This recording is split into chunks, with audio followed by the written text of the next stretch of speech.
back in my good graces, you're gonna have to really sweeten the pot here. Okay, I'll do anything. Let's you and I have a match next week. If you win, you can join top tier. If you lose, you have to be our water girl. A water girl? You said you'd do anything. Okay, I'll do it. This is so stupid! We all have our 15 minutes of fame, and I'd like to take a couple of my 15 minutes to talk about the rights and the wrongs in the world of professional wrestling. And it is for the WWE Championship. This match is for the ECW World Heavyweight Championship. 784, the World Heavyweight Championship.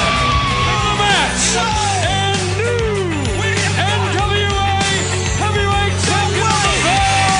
We appreciate you guys coming out and taking your time to support women's wrestling in America. This match is for the AWA World Heavyweight Wrestling Championship. Welcome one and welcome all. Thank you for tuning in, or thank you for downloading, or thank you for looking at it on YouTube, or thank you just period for wherever you happen to be watching this or listening to it. This is the Rights and Wrongs Pro Wrestling Podcast. This is your host, Mr. Green, and we've got another week, another review as well. And we're going to do exactly what the title says. We're going to talk about the rights and the wrongs in it, the ups and the downs, the goods and the bads, and all that stuff in between. Thank you again. I cannot express that enough for those who have tuned in and listened to me kind of review and rant and praise and condemn WoW on a week-to-week basis. I don't try to condemn it. I promise you. I really don't. I don't aim for that. But sometimes, man, sometimes they do some really, really, really questionable stuff. And quite honestly, this week is probably not any different. Now, before I even begin with that, I will say it's not all bad. It's not an all bad show. At least not in terms of in-ring work or action. There are some spots in there that I was not really pleased with or happy about, and I will point those out as I try to do. But I don't want to be completely negative towards WoW, so just take that with a grain of salt, and we'll get there, because there's not a lot of wrestling news on the women's front to go into today, so I think it's going to be a pretty quick little note into the news, or the news, views, and updates starting now. And then I think we can get out of that pretty quickly. First thing I want to mention is that Athena, even though I do not watch Ring of Honor and I do not perceive Ring of Honor as a viable promotion, I mean, it's probably good for the people that's there, because, hey, Tony Khan is a billionaire and he pays good money. So I am sure whomever is in the Ring of Honor at least can draw a reasonable paycheck, and I'm glad for that. I'm glad for them. Up and down the roster, there's a lot of talented people. It's just a shame that promotion has kind of drifted into what it is. I mean, I cannot bring myself to, like, all right, I got to pay for this now. I just can't. I already paid for enough stuff. So, I mean, streaming service on top of streaming service on top of streaming service, and I know some of y'all out there know exactly what I'm talking about. Well, it's not HBO Max anymore. It's just Max, Paramount Plus, Netflix, and Peacock, and I already said Paramount Plus, TNA Plus. I mean, it's I have a fair amount. Disney Plus, fair amount of them. It's almost like I'm just driving myself up to the same amount of money I was paying for cable. But I bring Ring of Honor up to say this. Congratulations to Athena. She has found life outside of WWE, and she has reportedly, as of now, reigned over 500 days as the Ring of Honor Women's World Champion, having won it from Mercedes Martinez in December of 2022. So Very good for her. And remember, now this championship is not the same women's championship that Ring of Honor had previously. I think the first one was just titled the Ring of Honor. Yeah, am I mumbling? Ring of Honor ladies title. It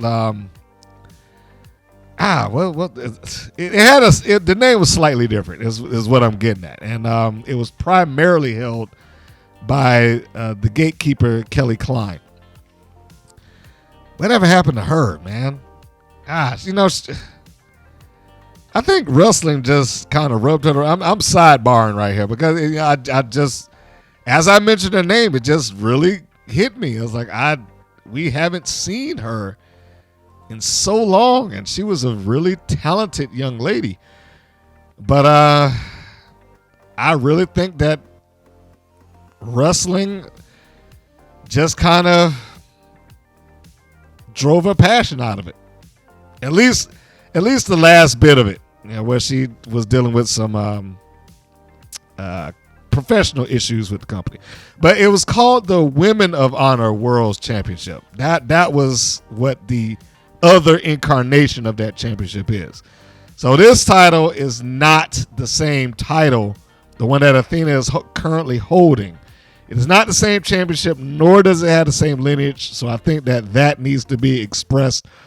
I wish Kelly Klein would pop back up somewhere, man, but I doubt that will happen. So I can just say I hope that she's doing well.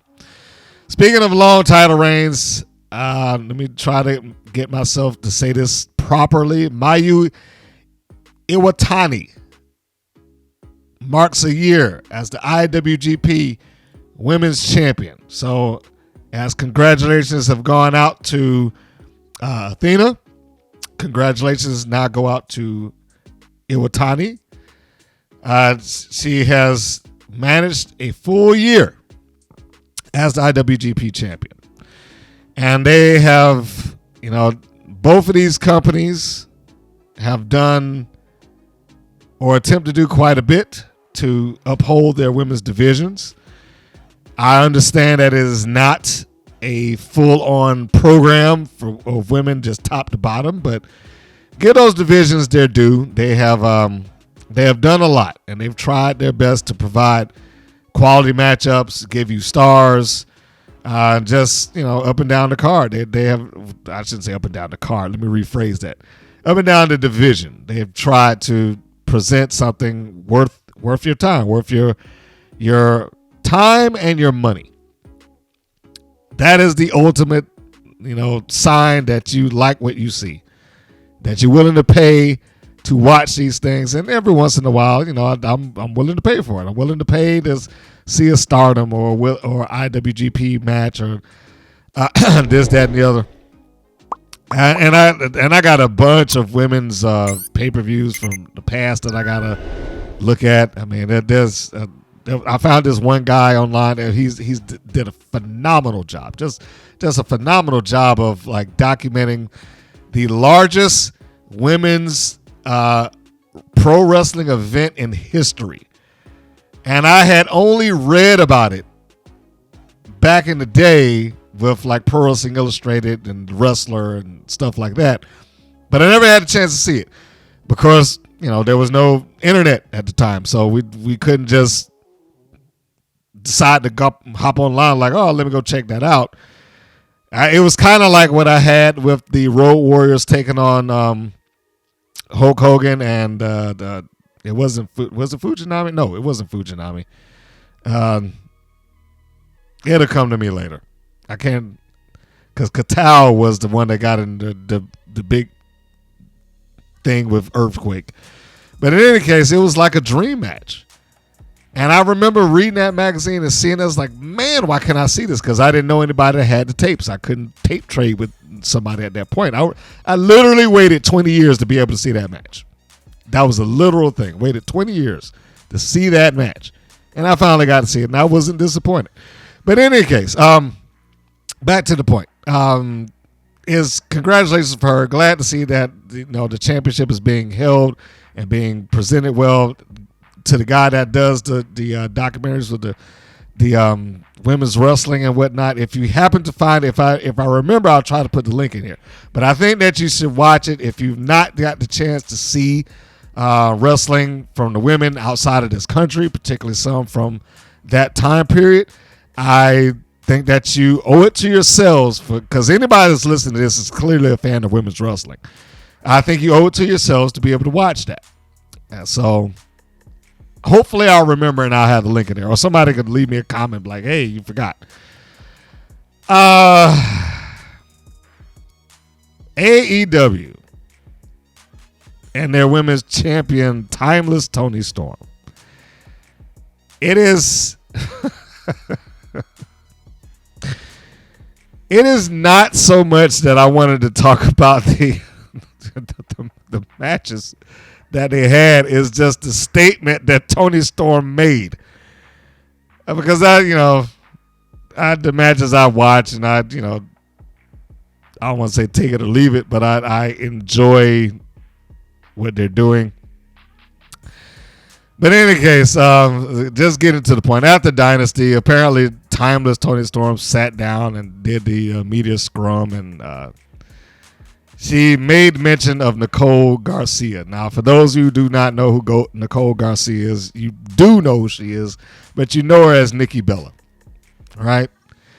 And apparently she had made some inquiries about joining AEW, which I don't think that would be a good place for her unless she was going to fully give herself into, I have got to learn how to wrestle at the height of the business, because that's a different audience. It's not a WWE audience, and I don't think that she would do well there. But getting back to the point, because like I said, the match was not really important in here. And before I even begin to read this, just understand, for the sake of the algorithm, for the sake of who's listening, for the sake of any place this goes, so that it doesn't get flagged or whatever the case would be, I will be replacing a word. Okay, so just bear with me there. So this is Toni Storm. Nicole Garcia thought about joining AEW when she saw Mercedes did. You know what? You know why she didn't? Because then she saw me and realized she can't hold a kitten-scented candle to what I do. I'm sure you can figure out which word I replaced there. I don't know why she chose that particular terminology.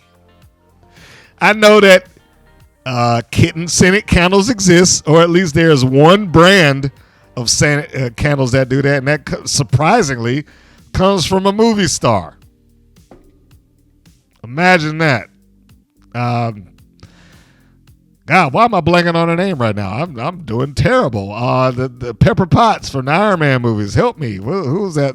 What was her name? For Christ's sake, I can't think of it now. I gotta look it up. Let me see. Iron Man movie.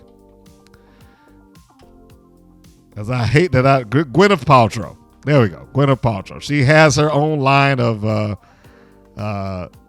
scented candles. And we'll leave it at that. So, that is so absurd. But yeah, it was just an absurd statement. I don't know why. Why was that the thing to say? It got news. I got to give her that. It made news. It certainly got my attention. Like, what kind of comment is that? Oh boy, that was interesting. So all I can say, it was interesting. So apparently Willow Nightingale now is the current TBS champion. Now, I still do not agree with AEW having two different women's titles, because I don't think that they need it. It's not like they got two different divisions, and I understood that they had it originally more or less as a means to get Jade Cargill over, but that she's not there anymore. So what does this title mean? It's just like two championships in the same company where they haven't established a hierarchy for. But she is now the new TBS champion, having defeated Julia Hart at Dynasty. So this, I assume, is going to be the linchpin of what is going to go on between her and Mercedes Moné. And for those that remember, when Mercedes was wrestling for the New Japan Strong Women's Championship, she busted her ankle in a match with Willow. She was slated to win, but they had to swap it really quick.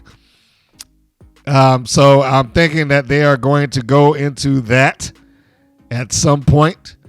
They keep hinting around at it, even though I shouldn't even say hinting. They keep talking about it, even though they really haven't shown what it is that created this issue between the two of them.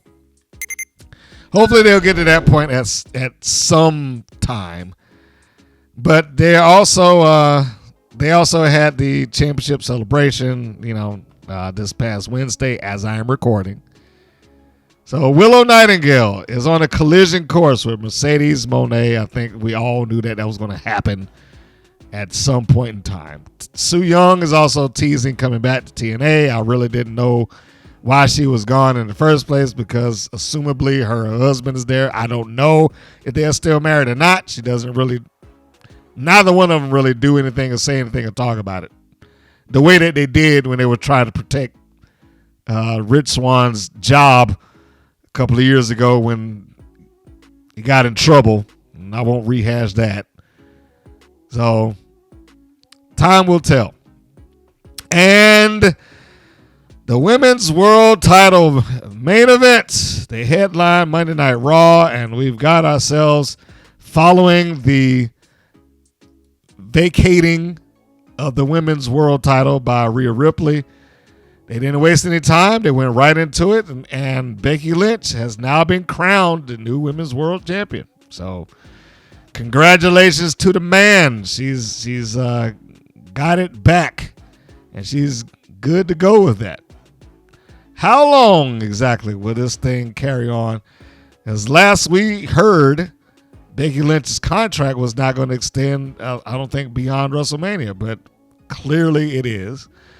And she won this via a battle royal once it came down to her and Liv Morgan. She eliminated Liv at the end of this thing, and she is now the Women's World Champion. So good on Becky Lynch. She continues to do her thing. And her popularity has, not waned. Although I will say I fully expect for when Rhea Ripley returns, because she never really turned babyface. She never did that. But I am fully expecting her to be babyface when she gets back in that company. I just cannot see how, as she was just kind of skyrocketing in popularity, I cannot see how she can return there and then walk back in as a heel.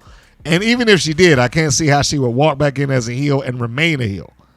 I think that she's fully en route of becoming a babyface when she heals up from her injury. I think it's an arm injury because she was out in the sling last we saw.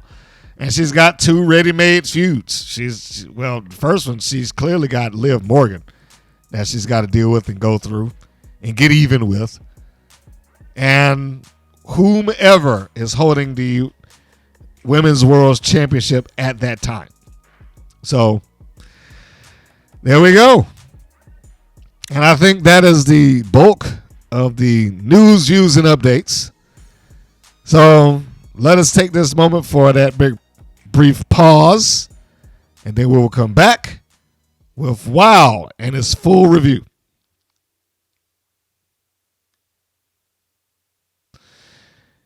All right, folks, it is time. It is WOW and the review of the episode Friend to Foe, the seasonal number, episode 232. The chronological number, this will be episode 84. And the air date will be 4/20. Ha ha ha. I'm sure some of y'all enjoyed that particular day, me included. As I just said, the title is Friend to Foe, but when I went through this episode and watched it that week, I said it shouldn't be called Friend to Foe. It should have been called The Desperate and the Dumb. That would have been a more accurate statement for what was going on in this show from top to bottom. There was a feel of desperation and there was a feel of dumbness, aka stupidity, that came off of a good chunk of the babyfaces here. And, well, let me not get ahead of myself. Let's just go into the show and we can talk about all of that good stuff. Feel free to leave your comments about the program below. The show opens up with our favorite tag team, Miami's Sweet Heat. Yeah, maybe not really. But, I kid. I actually like both of them, Lindsay and Laurie. I do. But holy crap, man. Like, when are we going to do something different with them? Anyhow, so it opens up with them coming to the ring. And they do the same thing that every top heel in WoW does. They immediately start up with David McLane. My first words written in my notes was why? Why are they talking to David McLane? Where is this going? Why do they keep doing it? It's like he insists on trying to be incorporated into this somehow, because this was absolutely pointless. They could have gotten to this the same way, and I know that I'm not the only person that sits in that creative room that knows that. I know I'm not. Some people there just probably don't want to say it. But I know I'm not the only person in there that say, they don't need to talk to you. They could have came out there and just picked up the microphone, looked at the hard camera, and addressed the mother truckers directly. But they didn't do that. They had to start talking to Dave McLane. And the first thing they're doing is the same song and dance. Please change the tune already. Dave McLane, you're holding us back. You're stopping us from doing this. You won't let us do that. Blah, blah, blah, blah, blah, blah, blah. Every heel does the same thing. So they have carried on about Dave McLane somehow keeping them down, which we never see. It's fine that they are pointing the finger at management, which is Dave McLane, and that management is keeping them away from it, but we don't see that. We haven't seen Dave McLane say, no, I'm not going to give you another title shot. No, I'm going to do everything I can to keep you away from it. No, you don't deserve another match. No, we haven't seen any of that. So it's just them coming out there saying, Dave McLane, you're stopping us, and we're good, and blah, blah, blah. It's a pointless, futile act for Miami's Sweet Heat, or any heel for that matter, to constantly involve David McLane. It cannot go anywhere. I've said this numerous times now. It can't. What is he going to do? He's not going to get in the ring and have some sort of intergender match. It's not going to have any payoff ever. He's not, even if he does get a proxy or somebody to stand in for it, how does that change anything from what they do on a day-to-day basis? The only thing that they could possibly do to involve him is, well, I'll put WoW up on the line, because other than that, what else is there? Championships, that belongs to the champion. Personal gripe, he can't get into the ring. The only thing that he has any sort of thing, well, I'm the executive producer, and I'll put my executive producer title up. Why would he do that? That's just stupid. And why would they rehash something that carried on from like 2001 when Lana Star was running around here saying, I'm the real executive producer, which is just delusional and stupid. But you accepted it off of her because she was basically playing the part of a delusional heel. But no, it is a pointless thing. They should just knock it off. So anyway, and the other part about this, why are they complaining to him about not getting the title shot? Why didn't they just do it? Abilene Maverick did. Just go to WWA. Because that's what they presented as the reason that Abilene Maverick got around David McLane. Like, oh, well, now no, I had a contract drawn up, and I went to, she said this in the midst of her yammering, that the Women's Wrestling Association, or whatever the WWA stands for in there, approved the contract that she had. So if that's the case, and there's some sort of governing body that only comes up when it's convenient, by the way, why would any of them go to David McLane? Just go to them. Go to the WWA. So anyway, getting past that, they have this back and forth, which is pointless. Because all he really did is he stands up and he's on the microphone. They are the mother truckers and they're the champions. Like, so what? What? Why did that need his response? But he did.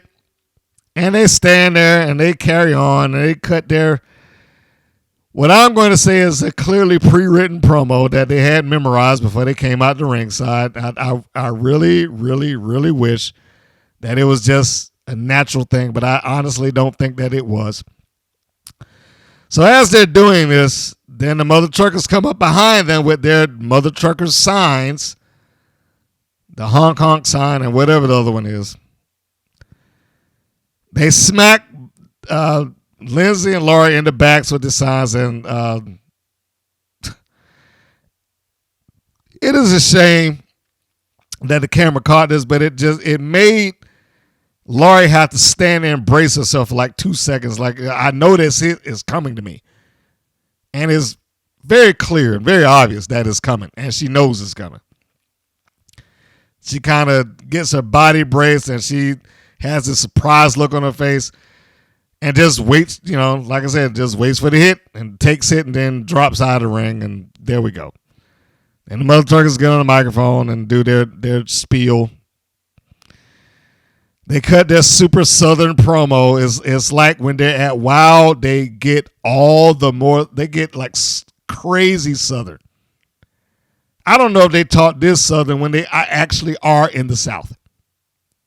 Like when they're on OVW television or any other wrestling promotion that's in that region. I don't know if they are that bad with their promo and accent, but here they turned that on. So they do their promo and they, get to the honk honk thing. I hate that. I will always hate that. And this is the setup for what will become the main event. The next segment is the replay of Ariel Sky groveling to Coach Campanelli to please let me be part of the team top tier. This is bad acting. And is only highlighted with bad acting by the fact that Dave McLane, for whatever reason, decided to talk through this version of it. And talk through this version of it like he hadn't seen it before. Like, wow, what? I can't believe she'd be a water girl. It's like, oh, come on. Both of these starting segments are just cringeworthy and awful. It does not help that Ariel Sky threw Team Spirit under the bus during this promo. I know Team Spirit has been a B team, but you and we had something. I was like, oh, seriously? You just got these two girls as your own team and immediately threw them under the bus after one match and one failure, you're done. Like, that's it. Now, I'm going to pause in that review just to say that, because I know there's been some statements online where some people are like, oh, well, Ariel Sky, this is all a plot and she's playing 4D chess and, whatever the case may be. For the sake of this angle, I hope that she is playing this. But even if it is, I don't know if I can believe in this. Ariel Sky has been presented. I'm not saying that the person is, but Ariel Sky has been presented as a dimwit from the moment that she got there. Let us not forget the moment when she's like, yeah, coach, I'm glad when you do those things for the thinking. she couldn't formulate the words to say, I'm glad that you think for the team. So how would that person outsmart Coach Campanelli, short of her saying, well, I just acted like an idiot when I got here to make Coach happy, or whatever the case may be. And this is following the same path and the same pattern that Americana had when she was dealing with Jessie Jones. Like, does the babyface have to lose repeatedly before she finally gets that one victory? And by that time, what does the victory mean? You've been beaten, and you've been beaten clean multiple times. So what difference does this make? So anyway, the next segment is the match itself. Coach Campanelli versus Ariel Sky. 1-on-1.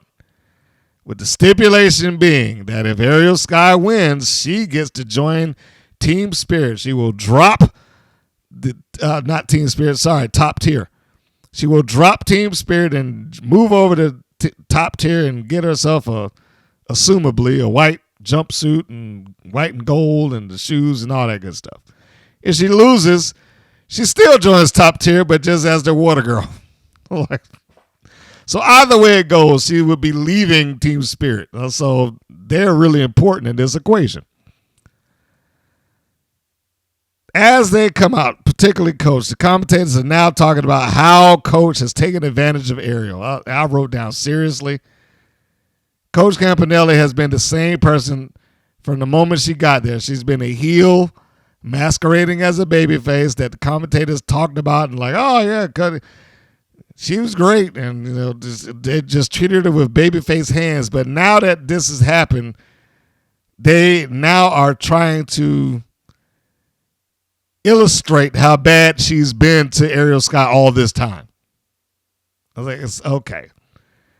So we didn't care about the quote abuse that she was getting while Campanelli was a babyface. I don't know how she was perceived as a babyface to begin with, but as a babyface.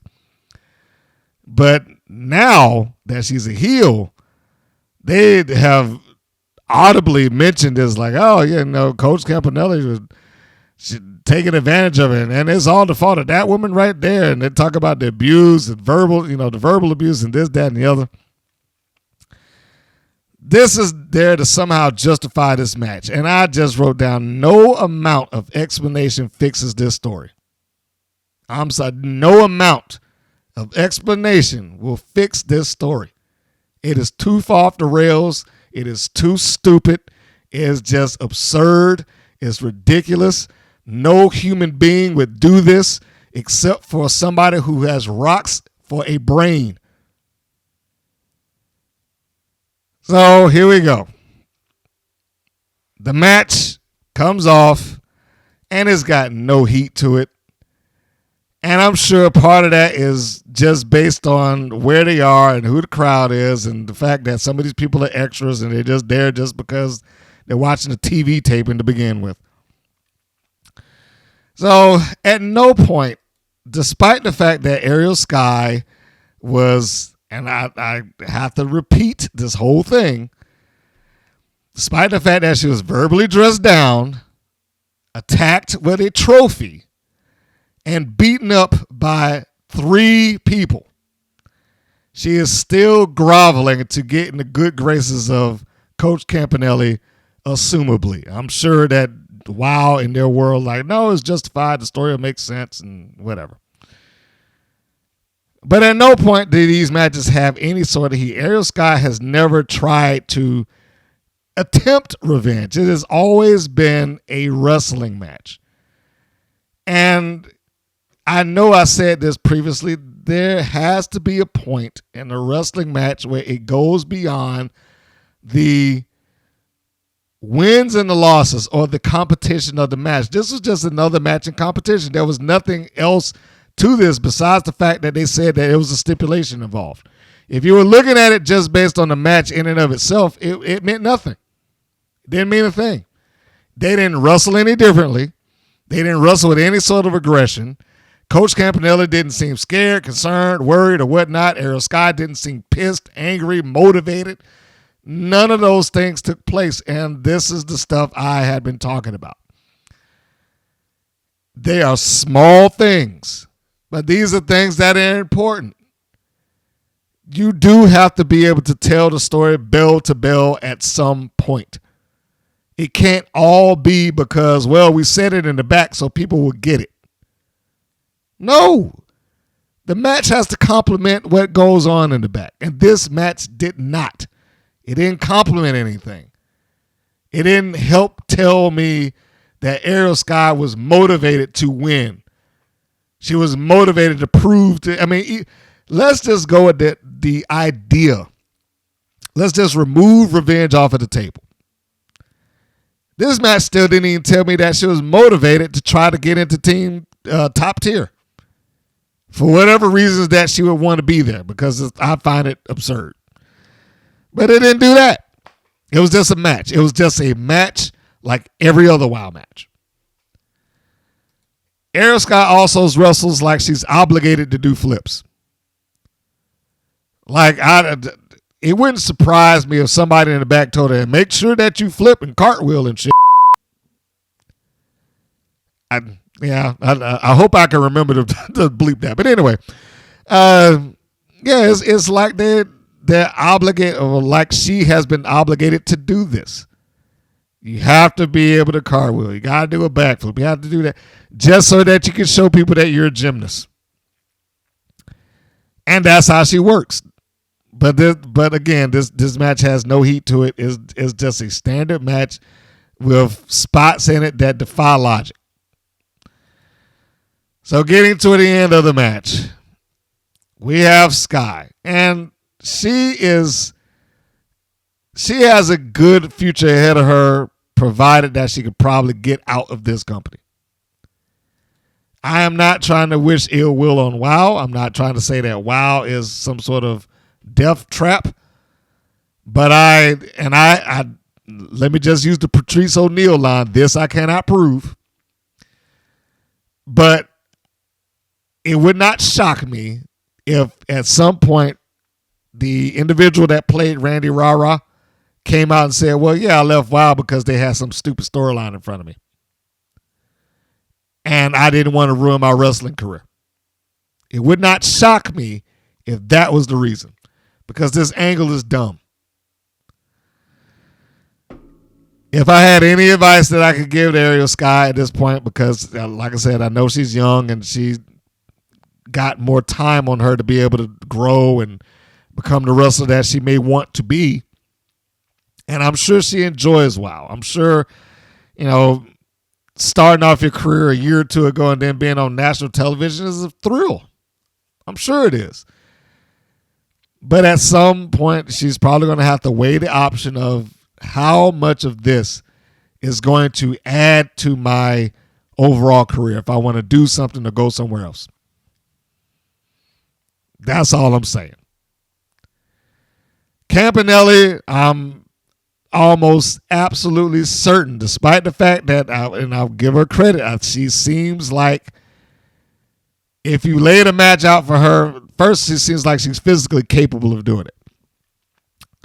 We're not talking about the personality that she displays while she's on the show, because I'm not necessarily enamored with the coach persona. I'm still feeling that out. But she does seem like she, if you laid this stuff out for her, hey, I need you this in the match, that she would get there.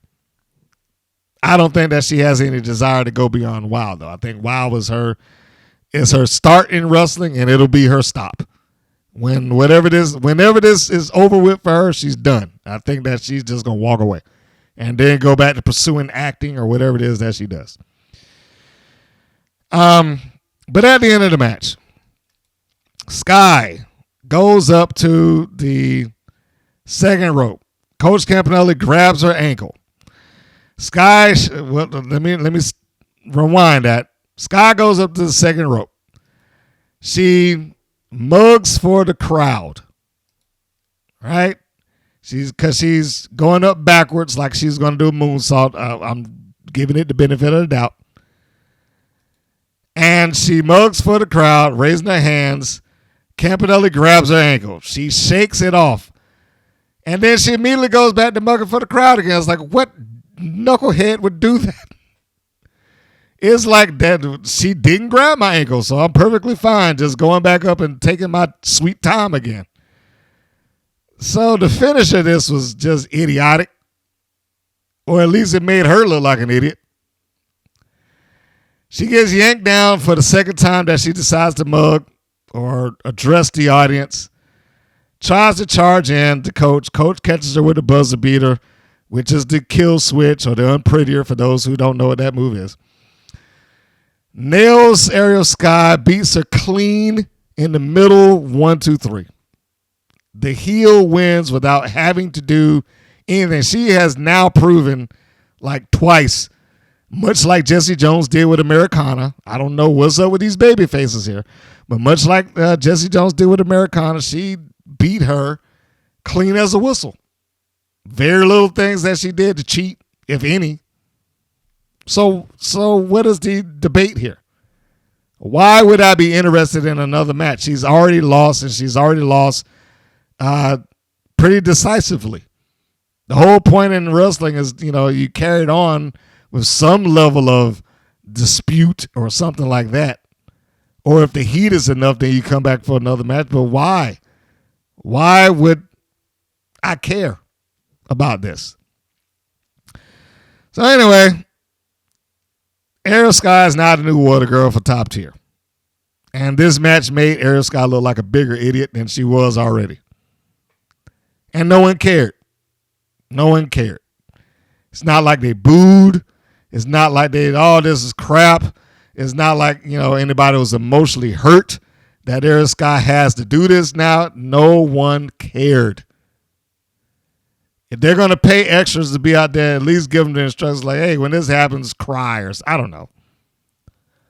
But no one gave a crap. They did not care about this. It was just another match amongst a bunch of matches. A match that also made Ariel Sky look like she has neither any pride for herself or any brains. The next segment, Samantha Smart cuts a promo, which although I am positive that is written, unless they want to send me a message like, no, I did that on the fly right there at the steps. But it came across me like it was a written promo. I will not say that it wasn't her if she or anybody else on Wild decides to dispute it. I'll concede that. I got no problem conceding it if they're like, no, she did it herself. But she cuts a promo, which is decent. And her promo was driven not by anger, but there was more emotion there. And I want to give credit where it's due that she gave it. The downturn of this segment is the Classmaster started talking after her. And she turned it into a joke. Whereas it began somewhat seriously with Samantha Smart addressing G.I.Jane and so many words that we're going to get even with you today. Then the Classmaster comes behind her with her comedy promo. I'm going to make you read my book. Come on, let's go. And then she runs up and says, like, she's going to read it cover to cover. I was like, what does that even mean? It is such a dumb thing to say.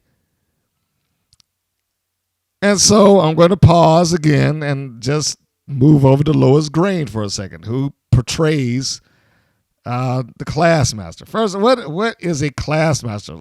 What kind of name is that? I mean, is it an alternate for a teacher? If not, I mean,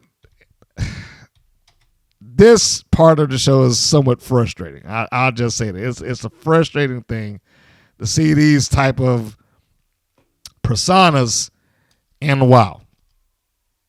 Not that I don't expect it, because that's pretty much everything that WoW was built on. It was built on nonsense like that. But I would not have someone who cuts one version of a promo to follow behind it essentially with a different genre of promo. This is one of those things like, we probably need to be uniformed here. And if I am going to go on camera and talk about you getting even and this, that, and the other, then don't come behind me and talk about what you're going to make her read your book.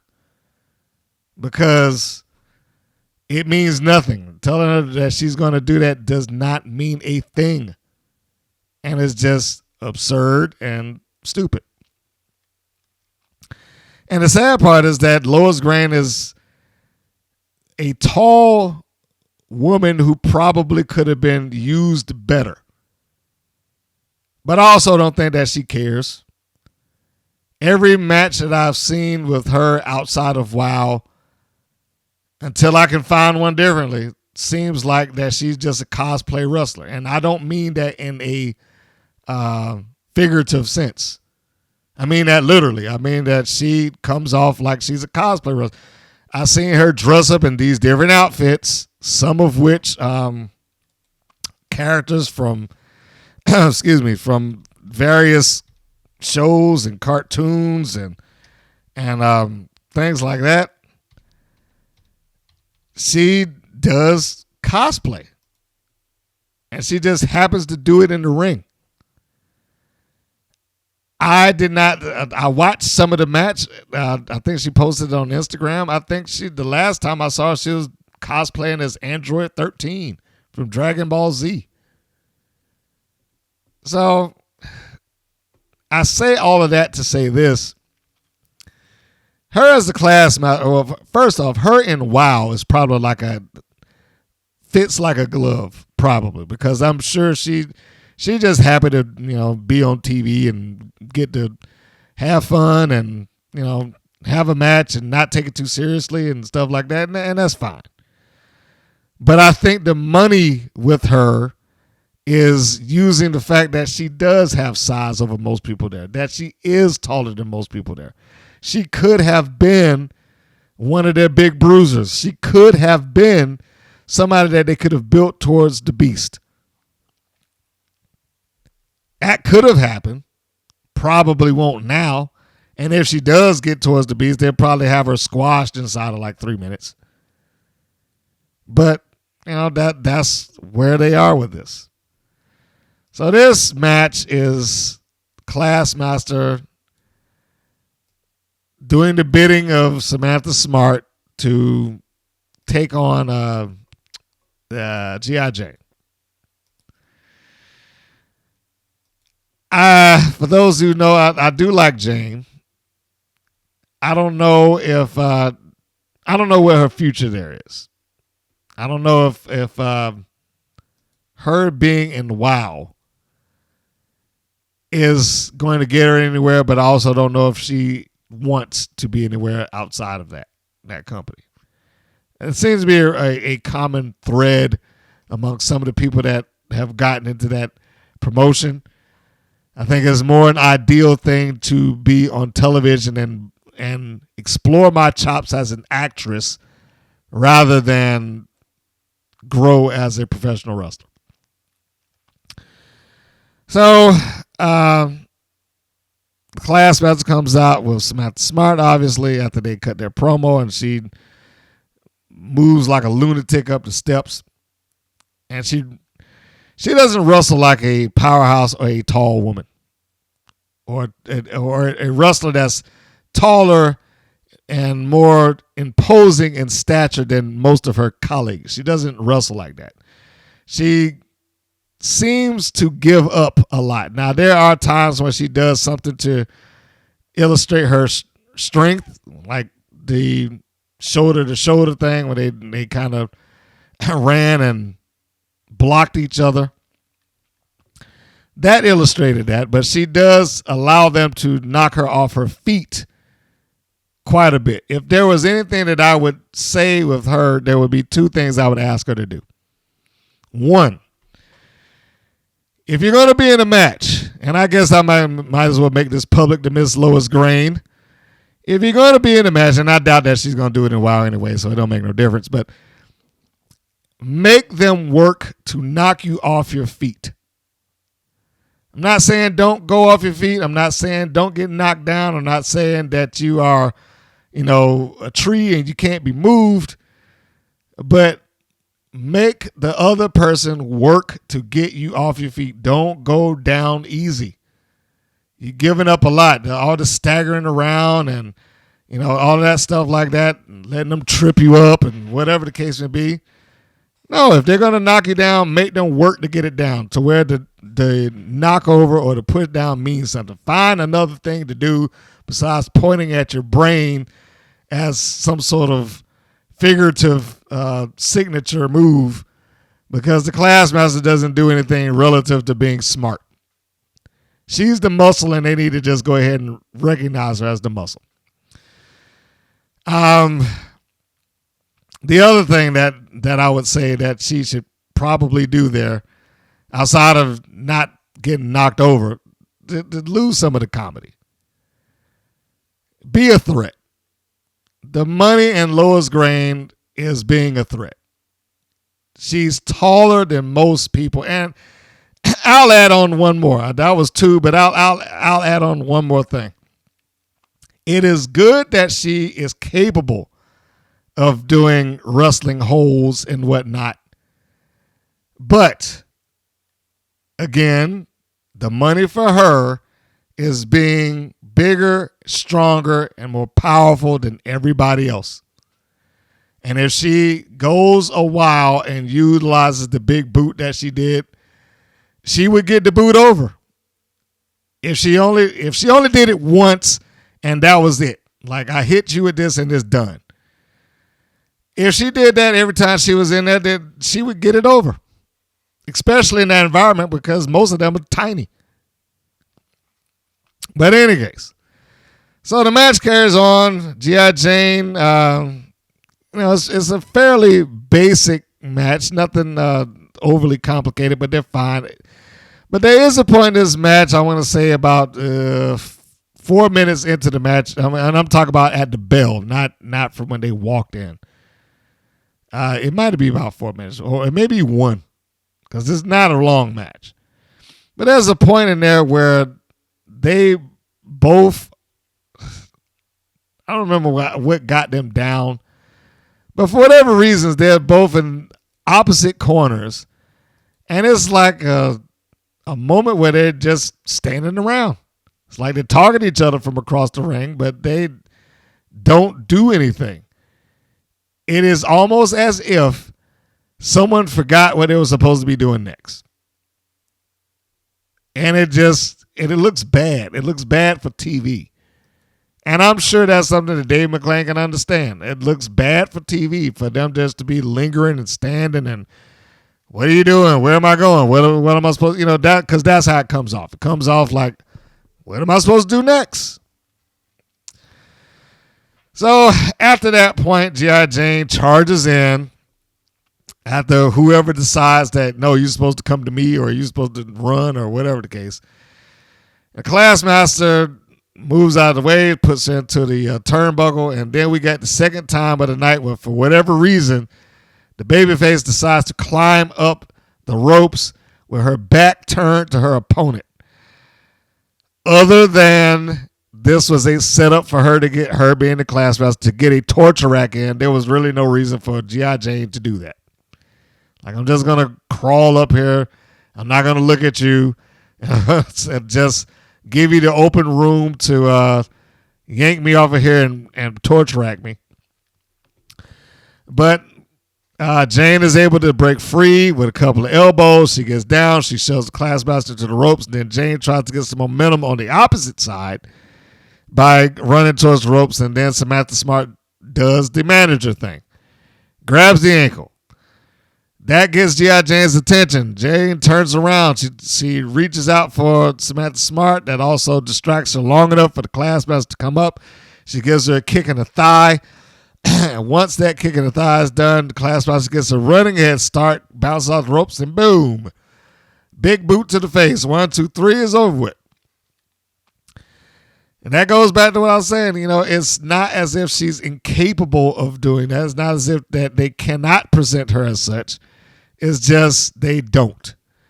And some of the people in that audience did not give a crap. Like one of them, there's a lady that's out in the audience. I mean, you might be able to find her. She's on the front row, but she's in the far left. She looked like she was brought into that place under forfeit of her life. Like, I'm going to put this gun to your head. Go watch these matches. Just standing there with her arms folded and just like a half smile. Like, why did you even pay your money to get here? Oh, which you probably didn't. So, look, the match is fine. Except for that spot. I don't know why they did that, because it comes off as really, really stupid. That like, all right, I'm climbing the ropes and I'm not going to look at you while I do it. But outside of that, the match is fine. But I really would retool the Classmaster. I would change all of that. I would change the name. I would change the outfit. I would tell her to change your style. And we're not doing comedy anymore. No more comedy. My job here is to get you ready for the beast. That would have been the only thing I would have put her in there for. Because I think that we can get a reasonable match out of it. If it probably would take y'all practicing for 7 days in advance, but I think you get a reasonable match out of it. That people would believe that if she's in there with somebody that's bigger, taller, potentially as strong, it could be something. But I doubt that'll ever happen. So we'll move on. The next segment is Adriana Gambino cutting a promo on Princess Aussie. This rivalry went from 0 to 100, I wrote. Why is Adriana Gambino wanting to do away with Princess Aussie in the first place? Was this ever explained? That was the next thing that I wrote down there. My answer, that's rhetorical. My answer is no. It was never explained. Why is this a feud? I don't understand it. This promo, whereas it is a good promo, and I have nothing but love for Adriana Gambino. I've said every time I see her, she looks like a star. I have nothing but love for Ozzy, even though they make her look like a dimwit and an idiot. I got nothing but love for Reina Del Rey. And, the shortcomings that she's had on that show hadn't been her fault. I explained that. Like, for whatever reasons, whatever angle she's in, whatever promo that she's part of, it gets cut short. Or program, not promo. So, all the parties involved are fine. But this promo here feels out of place. This feels like this should have been before Reina Del Rey and Ozzy wrestled each other. Because he's basically saying, I'm coming back and I'm bringing my muscle with me like we haven't met her before. Like, why are we hearing this now? We've already seen this. We know that she's with you. We've seen the backstage segment. You was there at ringside. Why are we hearing this now? Was this shot and then the editors just put it out of place? Because it didn't make sense where it's at. That's the first thing. The second thing is, again, why is this a thing? Why is this feud there? Why does this exist? What did Princess Aussie do that constituted them having beef with each other? I just, it's a shame that I look for some level of logic out of these things. Because that's what I'm reaching for. I'm reaching for logic, and it's not there. And it probably would have taken nothing but just a quick backstage promo instead of them wasting time on all these promos and press conferences that they do after every show on Instagram. They could have had a backstage interview segment with Gambino explaining what is your beef with Princess Aussie, especially considering that she won. For what reason would Adriana Gambino be concerned about Princess Aussie when she has already beaten her? You see what I'm saying here? It defies logic. The whole point behind the feud, it would be different if she was on a winning streak. Let's rewrite the history here a little bit. It would be different if Adriana Gambino, let's say she's on the winning streak. She finally crossed paths with somebody in the upper echelon. She gets in there with Princess Aussie. They have a good match, back and forth with each other. We don't know who's going to win. Adriana Gambino squeaks out by the skin of her teeth, 15-minute match or whatever the case may be, something epic for a while. But she has to cheat to do it, obviously. And then if following that, Princess Aussie said something like, hey, okay, you got me. You cheated to do it. But let me tell you something. I will be the person that breaks that streak. I promise you. Now she has motivation. Well, I got to cut that off. My streak means too much to me. This is what's going to get me to the championship. I can't let Princess Aussie do that. So I hire Muscle. I hire Reina Del Rey. I put her in front of me so that she can stop Princess Aussie and keep her away from me. Then I would understand it. It would make perfect sense. It would be all in line. And where would be the logical gap there? There isn't a logical gap in that, but there's a logical gap in this and what they're doing. And then there's a secondary logical gap that's going on here. So, yeah, I really wish I could say that they explained it, but they didn't. So, whatever. Before I even go to that, speaking of the Instagram press conference things, are these supposed to be taking place directly after the match? Because the last few that I watched, they get on that camera like in full-blown makeup with perfect hair and nothing smeared or not sweaty, nothing. It's like, is this supposed to be after the match? This some sort of hard match that I wrestled and I barely got by. I was like, is this supposed to be taking place after that chronologically? Because it don't look like it. It looked like you just came from the makeup counter. And look like you just had your hair done at the salon. So, it's not a bead of sweat on them. So, I don't know where this is or where they're going with it. Anyway.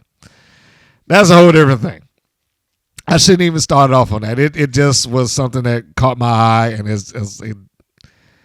wow, and their chronological orders just throw me off at times. So, anyway, back to the show.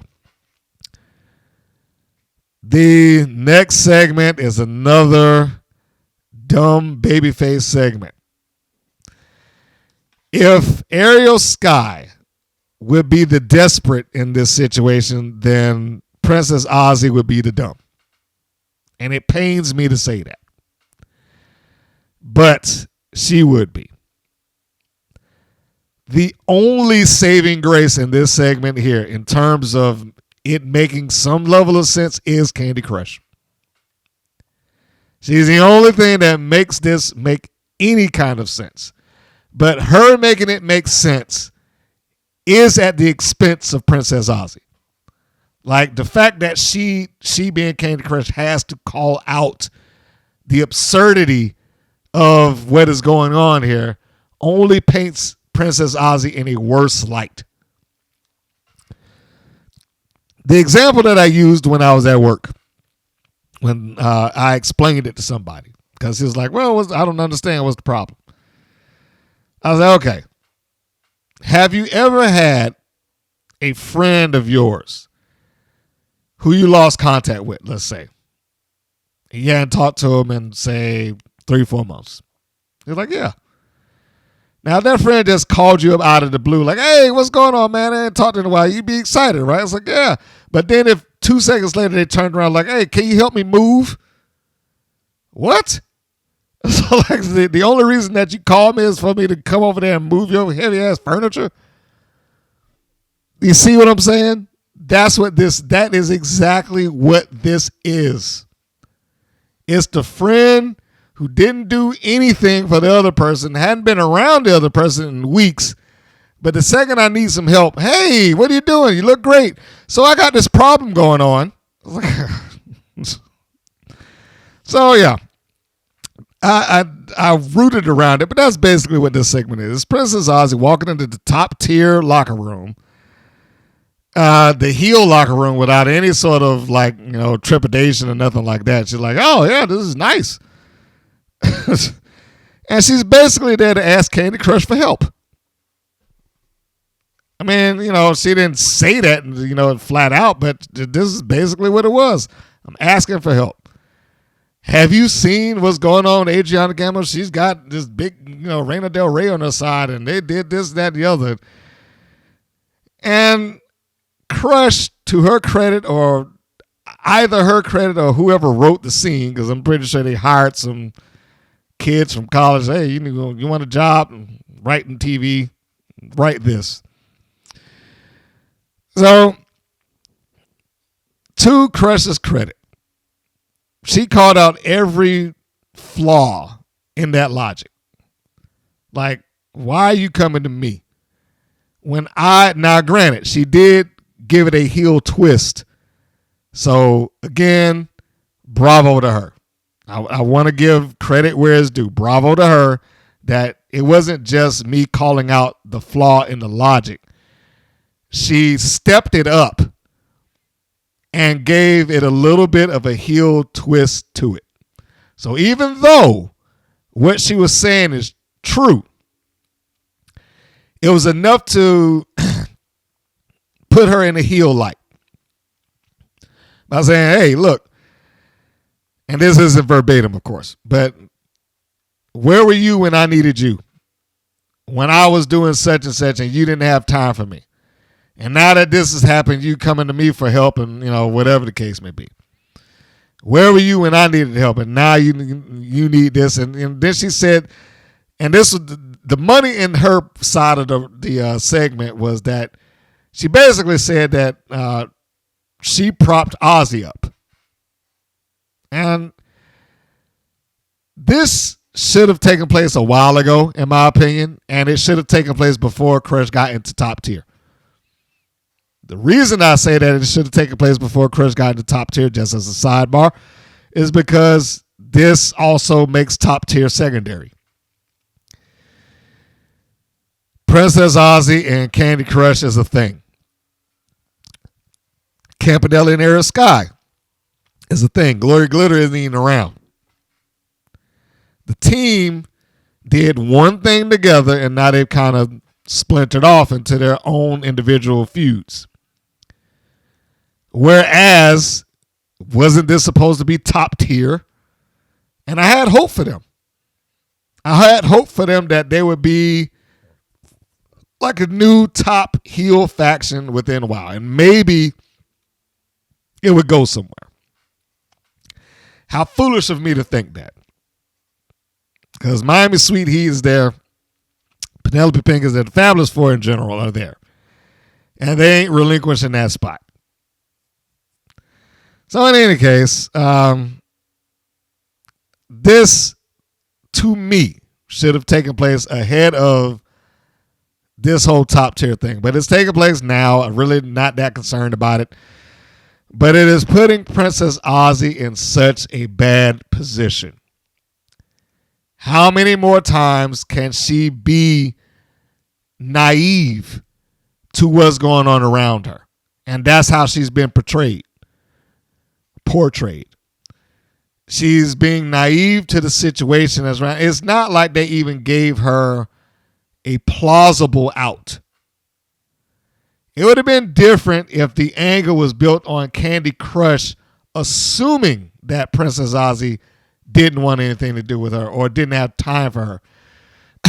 But we as the audience knows, or Aussie's able to explain that, well, no, I wanted to do these things, but WoW gave me this itinerary and I've had to go here and I had to, do this press thing and they asked me to go and be on the news and, then they booked me into the match. And when I got into the building, they rushed me away to do interviews. If there was something that she had that she could have utilized to keep her in a light where I'm not trying to brush you off, is the championship, and what WoW has demanded me do has kept me away from helping you like I wanted to help.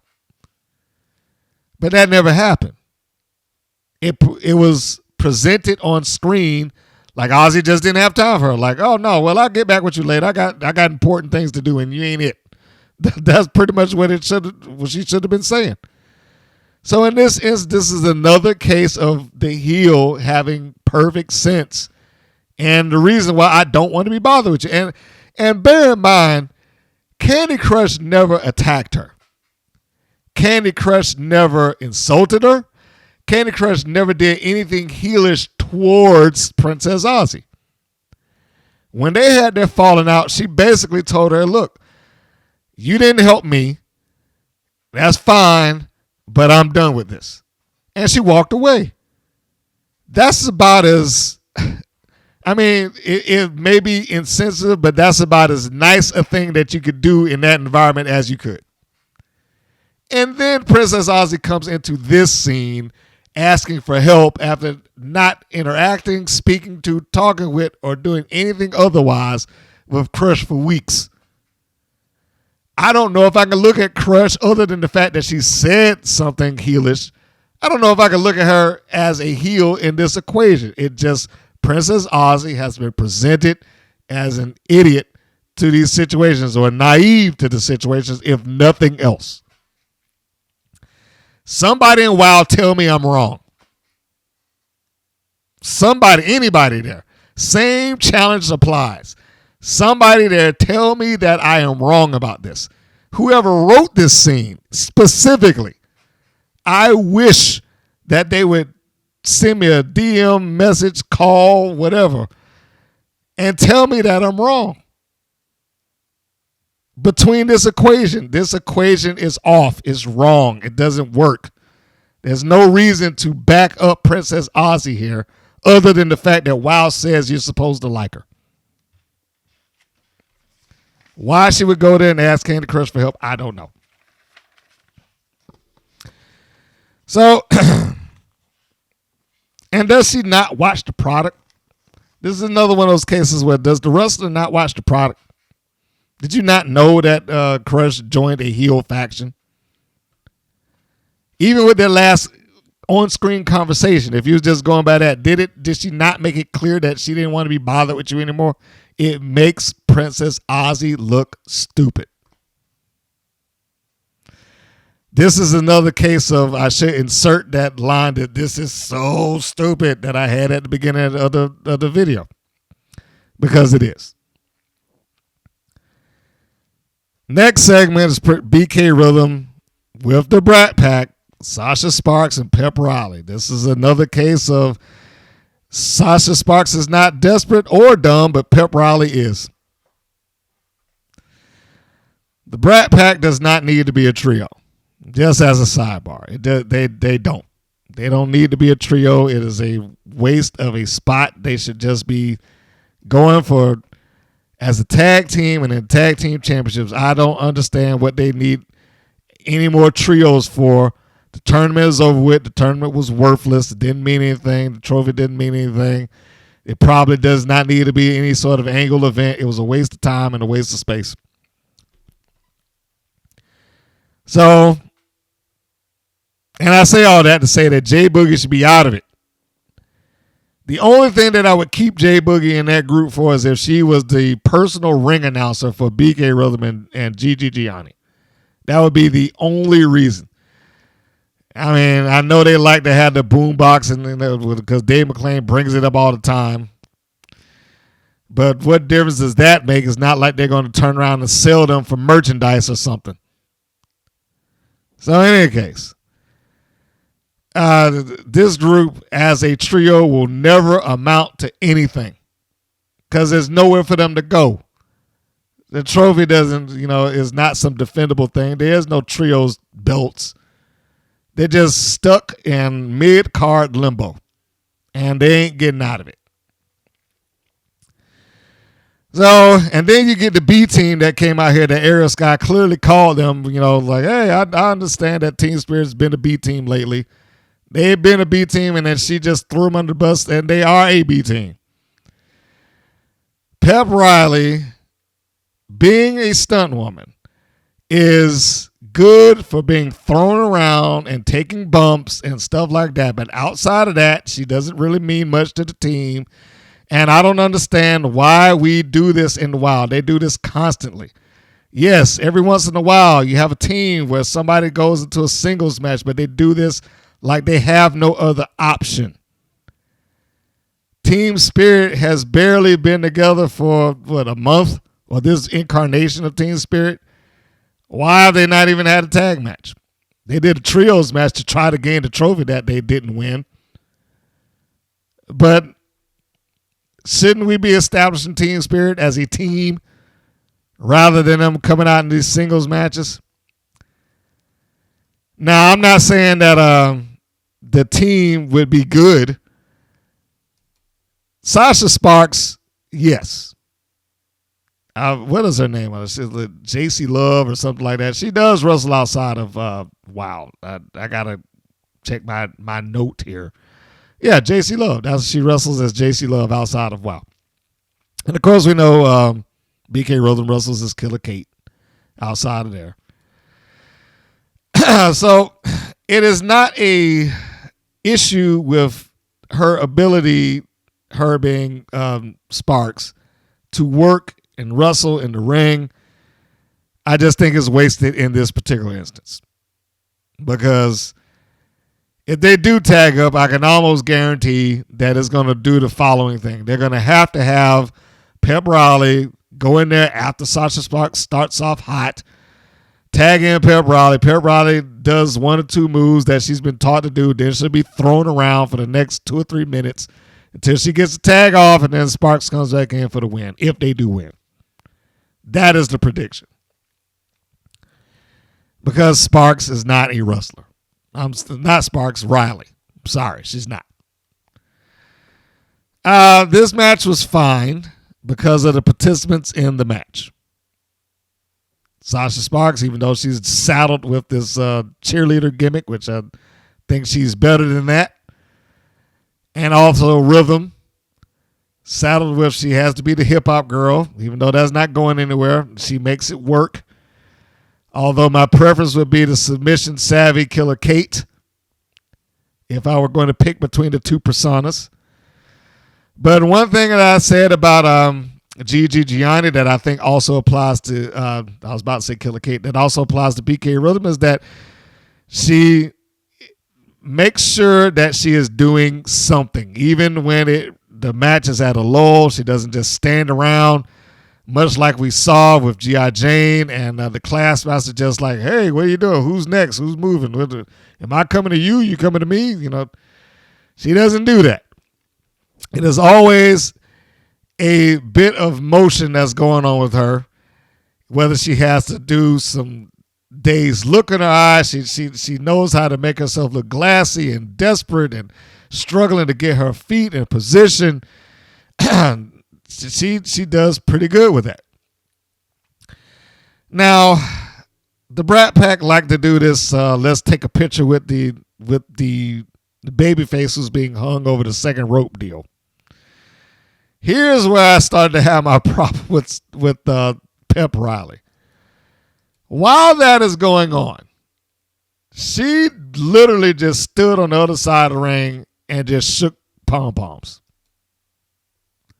Your partner, let me repeat that, her partner had her throat draped across the second rope while both J Boogie and G.I.Jane and BK Rhythm, for that matter, BK Rhythm sitting on the back, Gianni's on one side, Boogie's on the other, and they're just smiling and, doing whatever. And Pep Riley did not make one bit of effort to try to stop any of this. What are they teaching you? And I'm not trying to make this sound like this is some sort of easy thing, okay? Because I know that gets tossed around a lot. in the pro wrestling community, particularly by those of us that, critique it. Easy is something that gets tossed around quite a bit, and it's not. It is not an easy thing. It is full of nuances, is full of psychology that has to be implemented and thought about. And somebody should have told her. If they didn't say it before this match, they definitely should have said it afterwards. They shouldn't just be like, yeah, you did great. They should say, okay, you did fine, but at least if you see your partner over there in trouble and you're on the floor as the manager in this equation, do something to at least let people know that you're concerned or trying to help. Hop up on the apron, yell at the referee, ref, stop them. The ref comes over to stop you. You got to get down, gives the heels time to do their thing. And then by the time you're done yelling at the referee, you can give it an Iggy, like, hey, look, all right, they're done. Turn around, and then they can get off of her. But don't just stand there shaking pom-poms because it looks insane. And it looks like, what? Where's the teamwork here? I am a big fan of tag teams, and when tag teams have some sort of unified front. Here they don't have that. Team Spirit does not have that unified, and that's all, in this instance at least. That would have gone a long way. Or even if she ran around the side and just told him, get down, or something, leave my friend alone. Nope. Just stood over there with the pom-poms in her hand, just shaking it and looking around like I don't know what's going on here. So, yeah, that I'm sorry. That little portion right there just bothered me. It's like, why would you do that? Why would you just stand there and watch your friend / partner be mauled by the opposing team? So, Rhythm and Sparks actually do fairly well together. They look like two people that if they had more time together, more matches to work between the two of them, that the chemistry is there and that the matches would get better. That, not that this is a bad match. I'm not saying that this is, something wrong. I'm just saying that I think the quality would just increase rather than decrease or something like that. I believe that they have enough between the two of them to try to get something. So, as the match progresses, there is a point where Gigi Gianni does make her presence known, as a tag team partner should, which is why I say again, there is no reason to have J Boogie there. She just stands around, does nothing, and she's not a really accomplished wrestler to begin with, other than the fact that Chantel Acella carried her to a match. Carry her through a match. But Gianni gets up on the apron for the distraction and gets Sasha Smart. Doesn't really touch her, but she just jawing with her a lot. And then Sparks takes a swing at her. Of course, Gianni drops back down to her feet. I mean, not to her feet, but she drops back down to the floor. Distraction's long enough. Sparks turns around, tries to give BK Rhythm a kick. Rhythm gets out of the way, catches her in the full Nelson. That leads into a mic drop.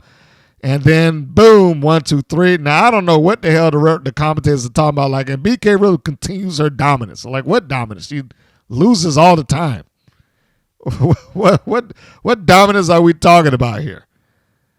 She needed a win. And that was it. She needed a win. And she got it. So there you go.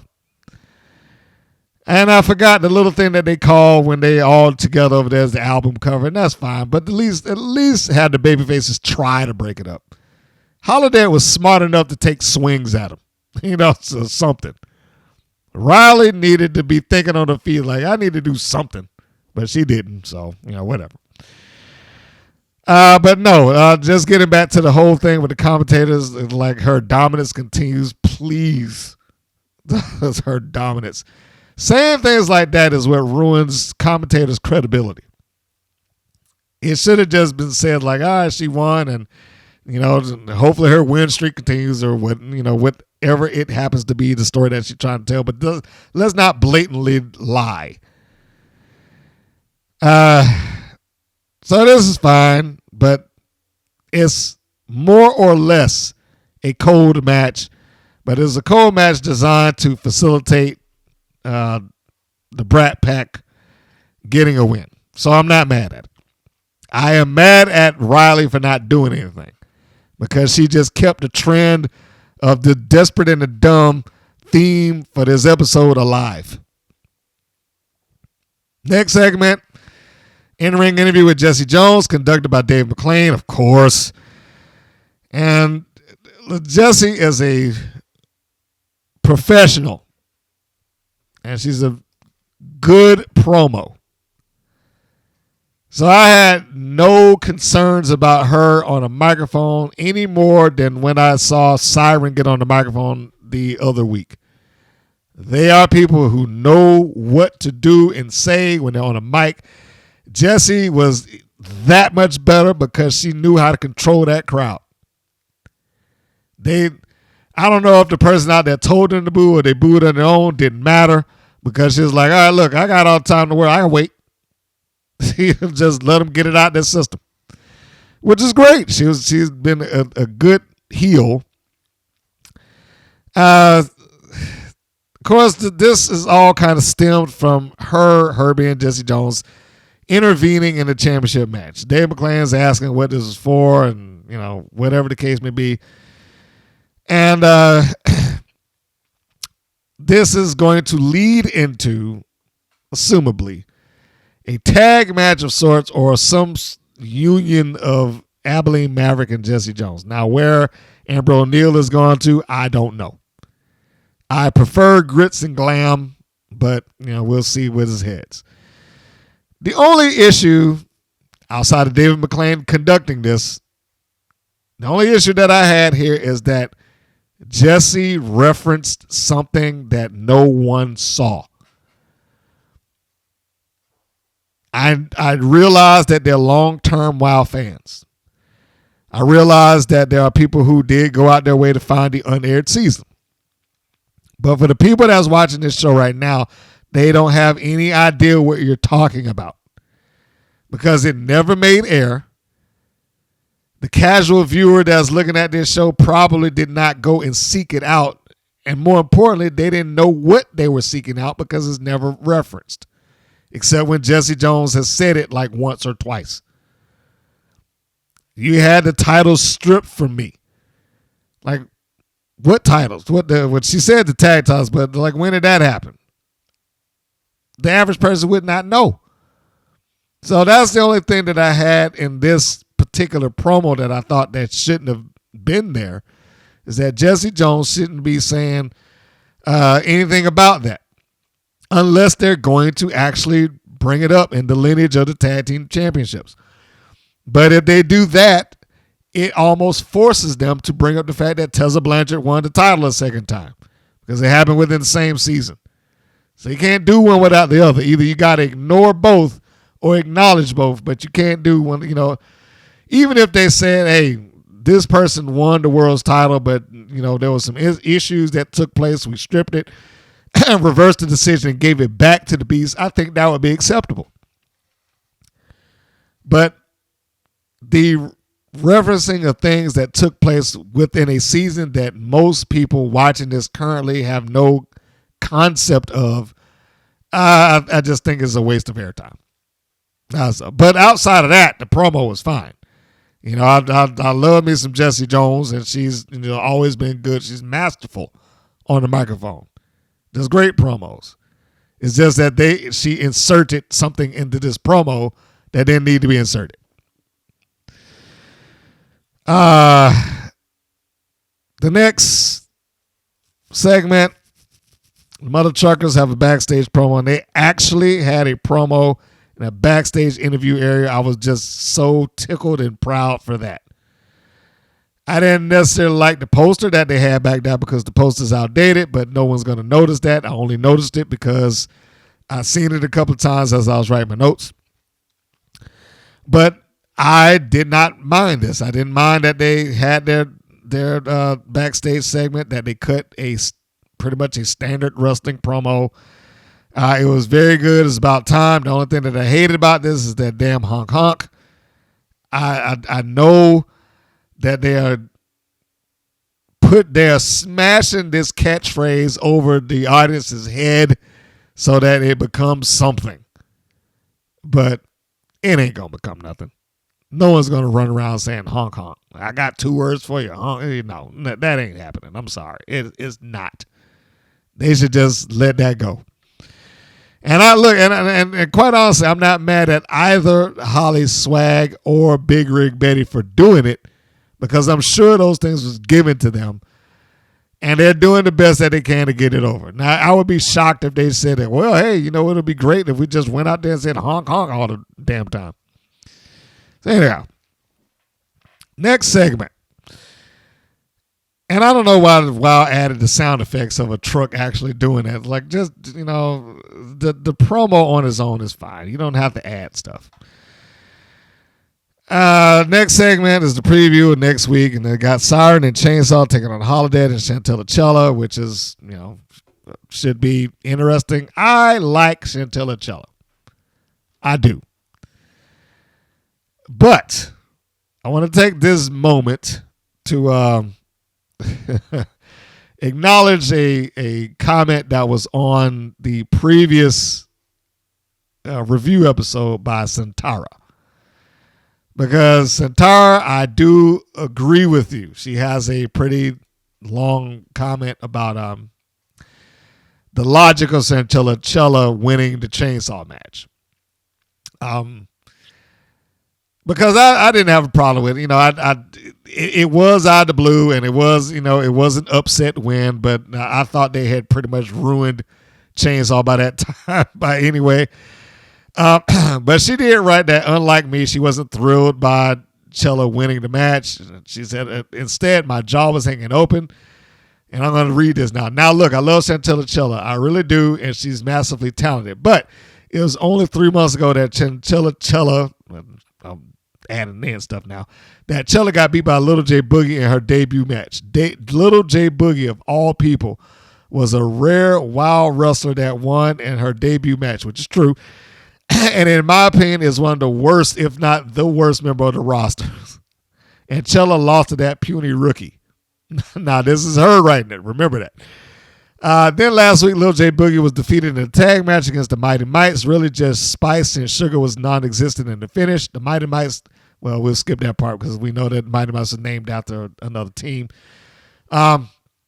So down to the end. So now that Chainsaw got beat by Chella, I have to conclude that Chainsaw would not be able to beat Spice.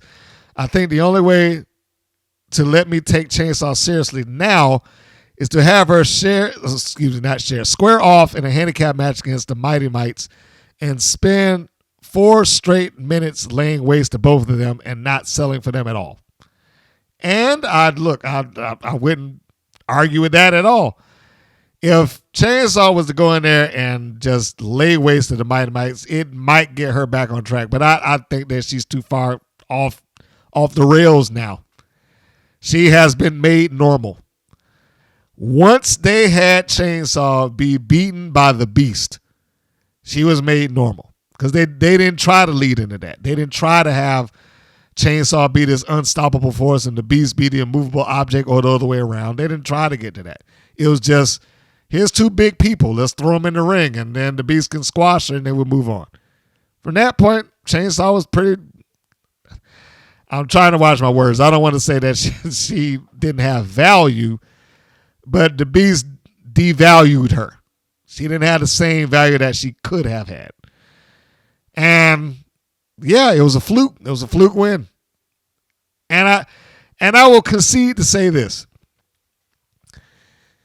Chella, it probably should have been perceived as a bigger upset that Chella won. I'm not mad that she won, but maybe the circumstances surrounding the win could have and should have been better.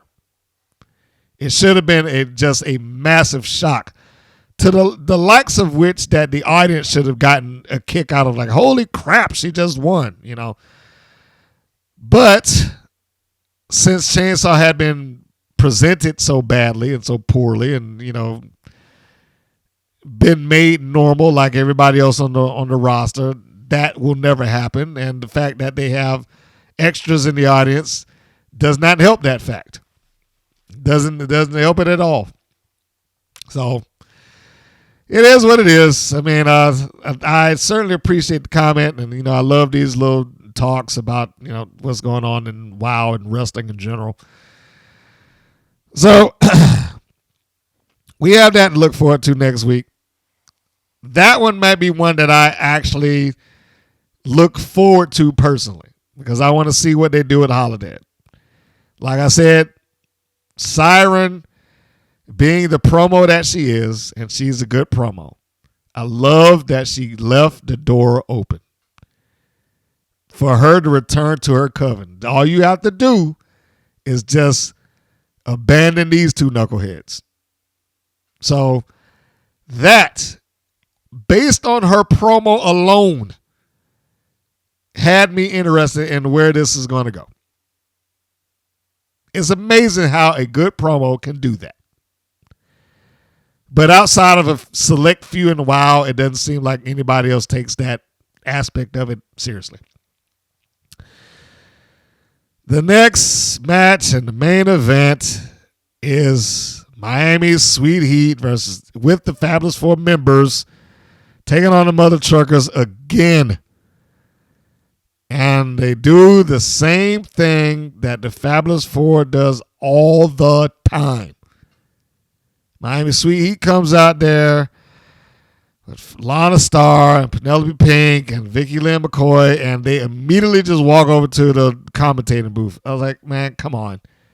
The second I saw that, I was like, I know where this is going to go. This happens every time the Mother Truckers step foot in the ring with anybody from the Fabulous Four and the rest of them at ringside.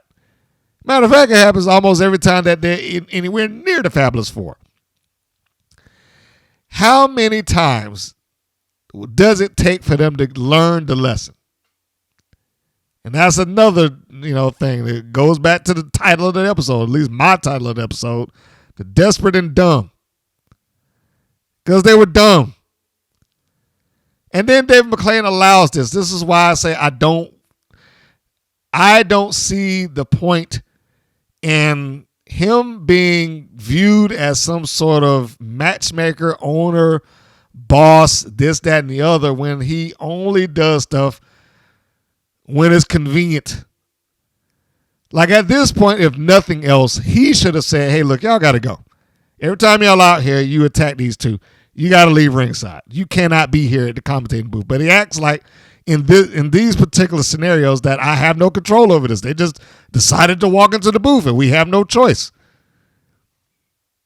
Just be the commentator or be the general manager. Don't do both because these situations come up, which then paints the company in a bad picture, not the group. I mean, the Mother Truckers got painted in a bad light just because they keep accepting these things. But the company is a bad light because they don't do anything about it. The owner's in a bad light because he doesn't do anything about it. And they're sitting right next to him. And he clearly has the ability and the authority to do things. He just doesn't. Except for when he does. And there's no rhyme or reason or logic behind it. He just, I can't do anything about this. They're attacking him. Oh, no. And, yeah, look, the heels have to be able to attack the babyfaces, but they don't have to do it in plain view and with a clear setup that any person could see 10 miles away. And that's what this was. You could see this coming 10 miles away because Penelope Pink and Vicky Lynn McCoy have to stay at ringside. And you know that means that they're going to just jump the Mother Truckers. The Mother Truckers get jumped all the time. How many times do they need to get jumped? Yes, I just gave the spoiler to the ending. If you didn't watch it, sorry. But how many more times do they need to get jumped? What does it take? What does it take for them to know differently? So anyway, without going into the match, I mean, because the match is not important here. I love Vicky Lynn McCoy. Before I even go, I love her on the microphone. I love her on the commentary, but I really think that she's super talented in doing that. But I've had enough of it now. Like, enough is enough. She doesn't. It is not some sort of necessity that every time the Fabulous Four come out there that she jump into the commentating booth and start talking. Like, really, it's just, come on. Let's move on from that now. It is not necessary all the time. It used to be something that was nice, and it was a once-in-a-while deal. Now I expect it. If I see them all come out at ringside, all four of them, I expect at least two of them to walk into that commentating booth and just start talking. So, at this point, it's at the point of absurdity. And I wrote down here, how stupid do McLane and the truckers have to be? And I just went through my reasons why. How stupid do they have to be to continuously walk into this setup? If you walked home every day and there's an alley that you took to go and get there faster, and out of 5 times you went down that alley, 4 of them you got beaten up. By the 3rd or 4th time, I was like, you know what? You deserve this beating. Because you ain't learned. Walk around it. Sorry. But you haven't learned. If you are still doing it by this time, you have not learned your lesson. Then I cannot feel sympathy for you anymore. How can I bother to feel sympathy for you when you just keep doing the same dumb thing that got you in trouble in the first place? So just fast forwarding to the end of this, it's a Mother Truckers Miami Sweet Heat match. We've seen this like 4 or 5 times now in varying degrees. It doesn't really improve anything, doesn't really change. They bump Holly Swag around as much as possible, and Big Rig Betty comes in and does her thing. She usually gets a stunner, you know. Then there's a tag. Then there's a hitch and ditch.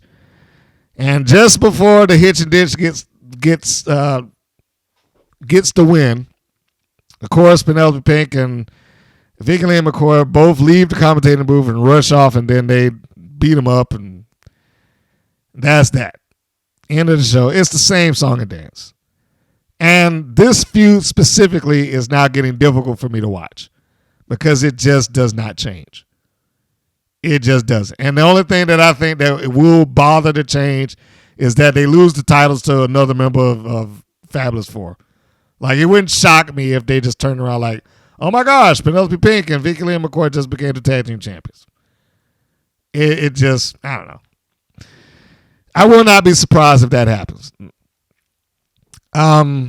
So the Mother Truckers win, but they win by DQ, but they're left on their backs again like they always are. And that's the show. This entire show is an example of idiot baby faces and terrible angles. That is the full synopsis that I have for this episode. This entire show is an example of idiot baby faces and terrible angles. There's no way that this will make anyone want to see this as a result. Unless you are already deep in the weeds of WoW. And that nothing that they do is wrong. And I do know that there's people out there that's like this. Nothing that WoW does is wrong. But here, applying logic, having some sort of semblance to it, this would not draw anything. I couldn't even perceive to buying a ticket to go see this. But I understand that WoW doesn't operate off of standard wrestling rules. And I think that should also be addressed. WoW does not operate off of standard wrestling rules. And what I mean by that is outside of like WWE and AEW, with WWE in particular, they don't have to do anything. I know I've said this before. If they went the next 2 or 3 years renting out stadiums and arenas doing shows every week, gave away tickets, didn't sell any merchandise, didn't do anything, they still would be in business because they got billions of dollars coming in. So they don't have to do what they did. They don't even do pay-per-views anymore. I mean, I think they may still offer it in some locations, but by and large, it's on Peacock. And what does that mean? It's a rights deal.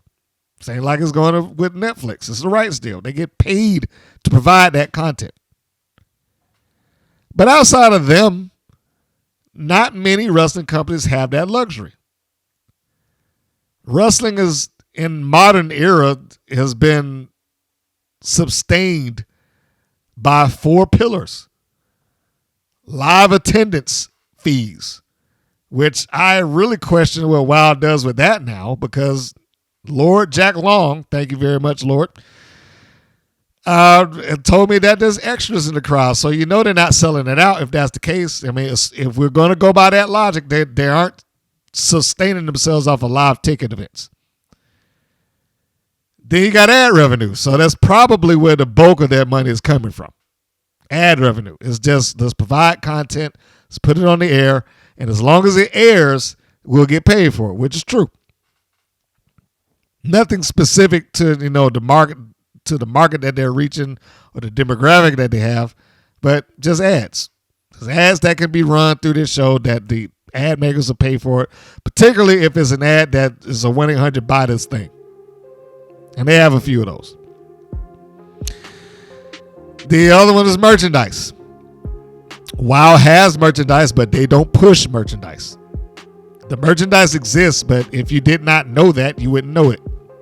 They almost never bring it up. There's no commercial for it. There's no lower third. There's no website address. Pro Wrestling Tees. There's no go to Amazon, nothing.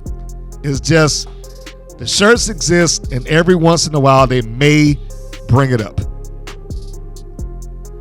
And then there's pay-per-view, and we know that ain't happening.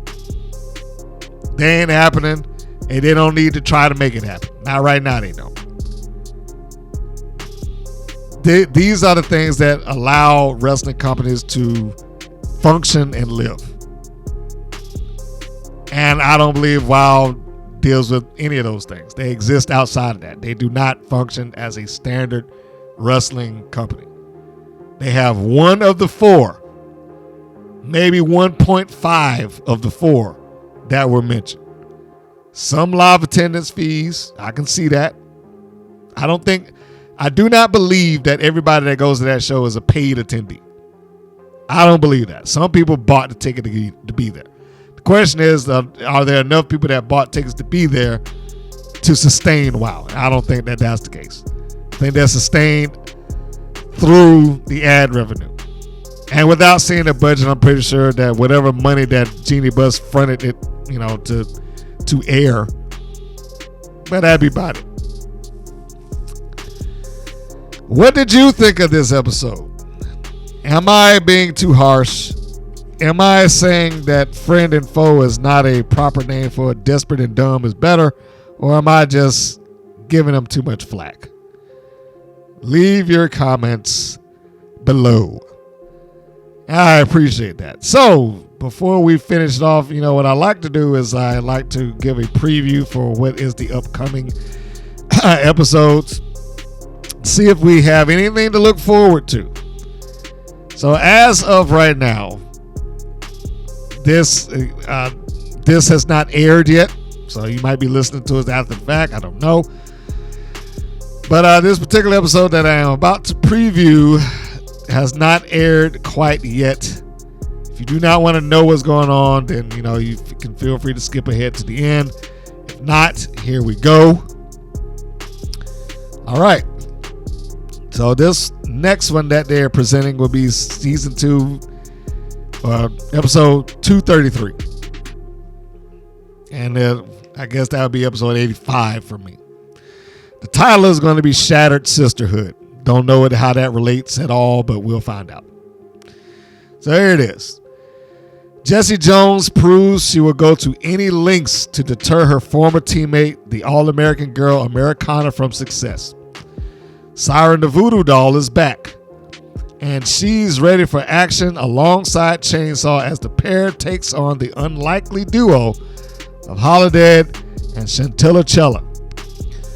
The much anticipated match between former friends Princess Aussie and Kandy Krush takes place on the two, and the two settle their differences in the ring. Now I'm gonna stop right there and say this ain't much anticipated for nothing. I know they gotta hype it up, but it ain't anticipated. Where was I? Coach Campanelli makes sure Ariel Sky knows her place as top tier's water girl. Former WoW World Champions collide as Penelope Pink sets her sights on the Beast to prove she has what it takes to reclaim what was once hers. On the surface of this, I don't have any problem with anything that I just read. I don't have a problem with Jessie Jones going after Americana, even though I think she should move on. I don't have a problem with Siren the Voodoo Doll and Chainsaw taking on Holiday and Chantilly. As I said, quite the contrary. I am looking forward to that just based on the promo that Siren cut. I am not anticipating Aussie and Kandy Krush, although I will watch. I don't think it's going to be horrible. The Ariel Sky Campanelli thing I could do without because it just, I'm not interested. And the former Wild Champions collision, Pink and the Beast, I expect to be short. I expect it to be a squash. And to go back to the whole thing that Aussie had when she was the champion, like, I want to get some new people in here. Like, well, it's the same people that's gunning for the championship. The Beast, the Pink. Like, who else has tried? You would think Gambino would have tried by now. Or, put her name in the hat. Or, I guess they can't really do that because it's the heel versus heel thing, and they're a little light on babyfaces. Americana isn't ready for it. Santana Garrett hasn't tried. Like, who else is there? Doesn't seem like a lot of people that's worth going after a championship at all, quite honestly. But time will tell, and we will see. And so that's it, folks. That is the duration of the show. Thank you for tuning in and listening to me carry on about WoW. As I said, I would love to hear what your comments about the episode is that we just went through. Do you agree? Do you disagree? Do you find that WoW is better than ever before, or are they treading water, or are they worse? Just leave your feelings about that wherever you can. And for those who still support not just the channel, but the Women's Pro Wrestling Network in general, thank you for that. And you can continue to do so by going to WPNWrestling.com. That's WPNWrestling.com. It is the centerpiece, the nexus, and the focal point for everything that is done with this program and any matches. And of course, there's a 24/7 stream that exists there, so you can go there and you can check it out at any given time. It is always there, it's always on, and I'm still strongly considering having that entire website revamped. I think it's about due. And so that'll be that. I think that's it. So we will watch the next episode and we will tune in to see whether we like it or not. The UWW is still on my purview. I didn't get the chance to do it this week because there's a lot that was going on, a lot of wrestling to watch, and I just could not work that particular show into the massive amount of wrestling, including watching TNA, because I still look at that. I'm still amused by it right now. So, but I haven't had a chance just because of those things. And honestly, I got a couple of movies I got to look at too. So we'll get to it. I promise. So on that note, my thanks for tuning in.